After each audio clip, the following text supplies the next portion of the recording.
ರಾಯಚೂರು ಜಿಲ್ಲಾ ಉತ್ಸವ ನಿಮಿತ್ತ ಹಮ್ಮಿಕೊಂಡಿರುವ 2 ದಿನಗಳ ಮಕ್ಕಳ ಹಬ್ಬಕ್ಕೆ ಜಿಲ್ಲಾಧಿಕಾರಿ ಕೆ ನಿತೀಶ್ ಇಂದು ಚಾಲನೆ ನೀಡಿದರು.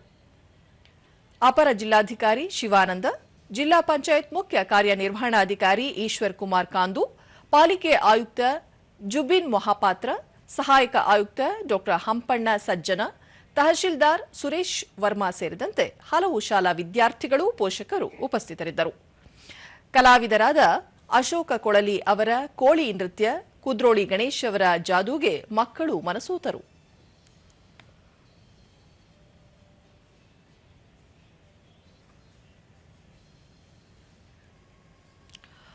ರಾಯಚೂರು ನಗರದ ಮಹಾತ್ಮ ಗಾಂಧೀಜಿ ಕ್ರೀಡಾಂಗಣದಲ್ಲಿ ಆಯೋಜಿಸಿರುವ ಹಲವು ಕ್ರೀಡೆಗಳು ಮತ್ತು ಮನರಂಜನೆ ಕಾರ್ಯಕ್ರಮದಲ್ಲಿ ಹಲವು ಶಾಲಾ ವಿದ್ಯಾರ್ಥಿಗಳು ಪಾಲ್ಗೊಂಡಿದ್ದರು. ಬಳಿಕ ಕೆ ನಿತೀಶ್, ಮಕ್ಕಳ ಮನರಂಜನೆ, ಜ್ಞಾನ ಸಂಪಾದನೆ ದೃಷ್ಟಿಯಿಂದ ರಾಯಚೂರಿನಲ್ಲಿ ಮೊದಲ ಬಾರಿಗೆ ಮಕ್ಕಳ ಹಬ್ಬ ಆಯೋಜಿಸಲಾಗಿದೆ. ಮಕ್ಕಳನ್ನು ಕರೆತರುವ ಶಿಕ್ಷಕರು ಸುರಕ್ಷಿತವಾಗಿ ನೋಡಿಕೊಳ್ಳಬೇಕು ಎಂದು ಕಿವಿಮಾತು ಹೇಳಿದರು. ಜ್ಞಾನ ಸಂಪಾದನೆ ಮಾಡಕ್ಕೆ ಸಾಕಷ್ಟು ಇಲ್ಲಿ ಅವಕಾಶ ಇರುತ್ತೆ.